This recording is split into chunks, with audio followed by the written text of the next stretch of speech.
Hey guys, welcome back. So we're closing in on the end of our inferencing here. So what I want to do is we now have the route built out. We have the entire backend. We have the model trained. So now I want to actually go through the front end. So if you remember from our diagram, which I have pulled up here, the api.py, that's what I want to communicate with the backend. I don't want that to happen directly from the profile page in Streamlit to just keep it a little bit simpler. So that's what we're going to do now is create the api.py file. So let's get into it. Now, in this diagram here, you see api.py being separate from our profile page. Now, if you look at other calls on plot.py, I'm doing request calls directly in here. I'm kind of changing my mind on that about having that directly in here. I think that's just kind of messy. I think we should have an api.py file here that kind of abstracts out that logic.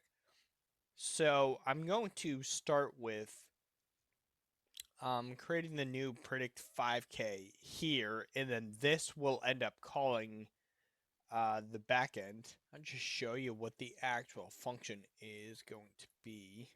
So it's pretty simplistic. It's just going to take in all of these values that we're passing to that function, and remember we're using this context manager that we created in the last video so that we can kind of get an idea on how much time it's taking to actually get it.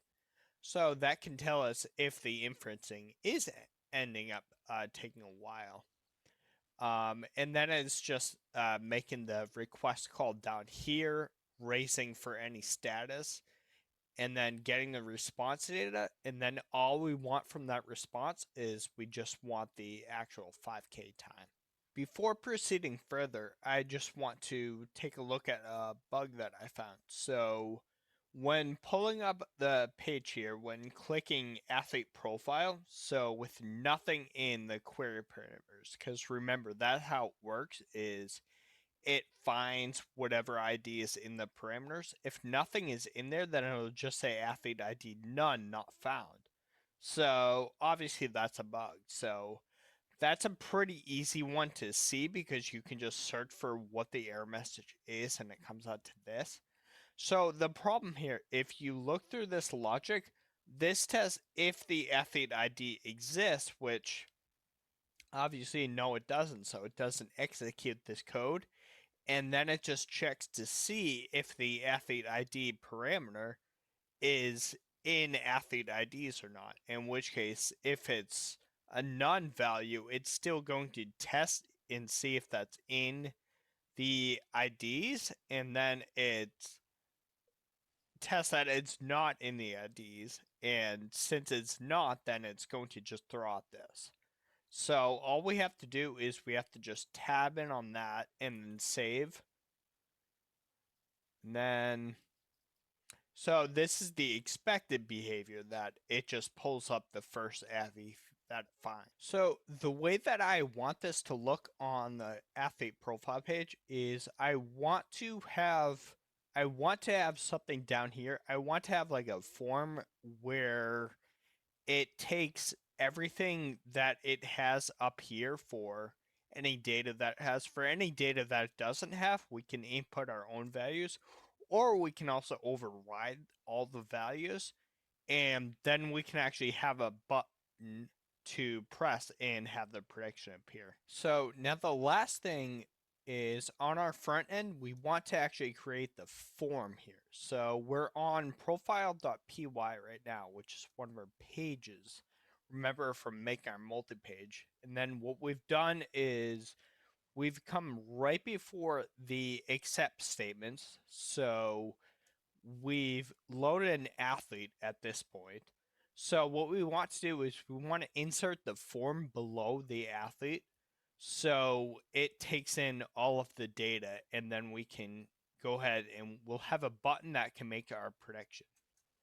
So I'm just going to tab this in here, and then I'm going to make so st.form. That's how you actually make a Streamlit form. So before these red squiggles of death kill us, what we're going to do is we're going to just make the columns first. We're going to make this form into a 2-column grid just to make it look a little bit nicer. And then you'll notice that, so I put the first one here. Oh, this actually has to be tapped on one more. There we go. Get rid of one of those squiggles at least. It's the age element. So this is going to be a number input in Streamlit. So we can specify the min value, the max value, and its value is going to default to whatever the age of the athlete is, if that's specified, or it's going to be a default dictionary that we'll specify in a sec. And then we'll just have some helpful little text there. So I'll just go up here and I'll specify the default values, and this is on the same line as the except, so this all has to be tapped in one. There we go. That gets rid of the red squiggles. But that is the default values. We just specified that in the dictionary, so it's easier to come in and edit this. And then, so the rest of the form here is going to be pretty similar.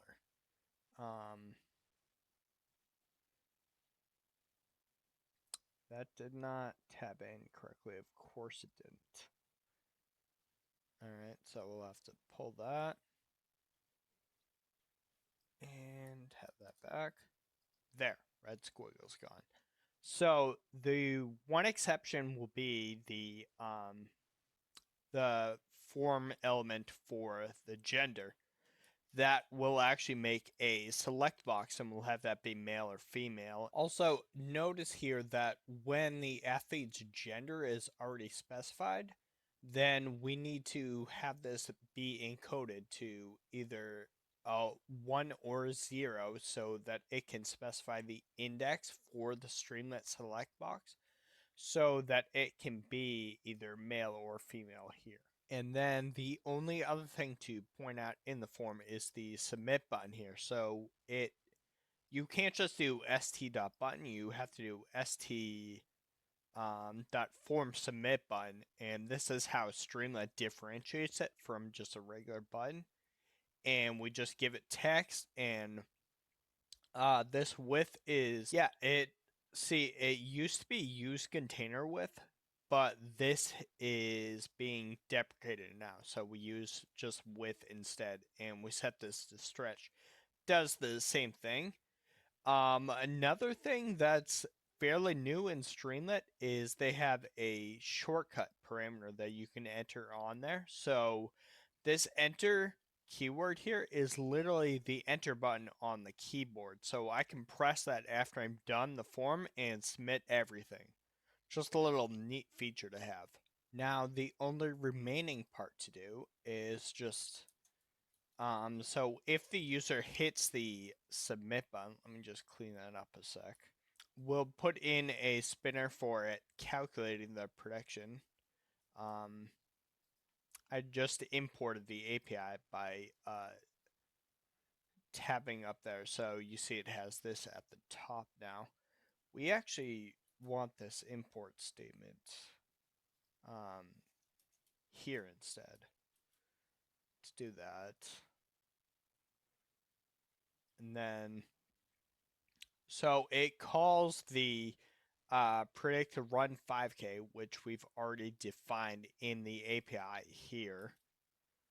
And then that function will go through and make the call to our backend to make the inference on predict. Notice that we have a format values function already, so predicted time comes out to like 1600 seconds, or it'll be different for everyone obviously, but something like that, just a raw amount of seconds. And we already have this helper function that will basically, if the unit is seconds, then it will go ahead and just round it to a minute and a second So now the natural question after making a prediction is, well, what happens if the athlete already has a 5K time? And for that, what I want to do is I want to actually compare it. So that's what this code here is meant to do, which let me just clean that up a little bit. Oops, too many. All right, so we will take their actual 5K time and we can use that same helpers function that we created to format the value for that. And then by doing that, we can get the difference between the actual and the predicted. And then we can show this in an st.metric, which is kind of just like it's kind of just like a big number, like a stock ticker or something. And so, anyway, we use that to find the actual difference, and that can show us how close we were to actually estimating it correctly. You're probably a little sick of these red squigglies yelling at you at this point, so what we're going to do is we're going to fix that.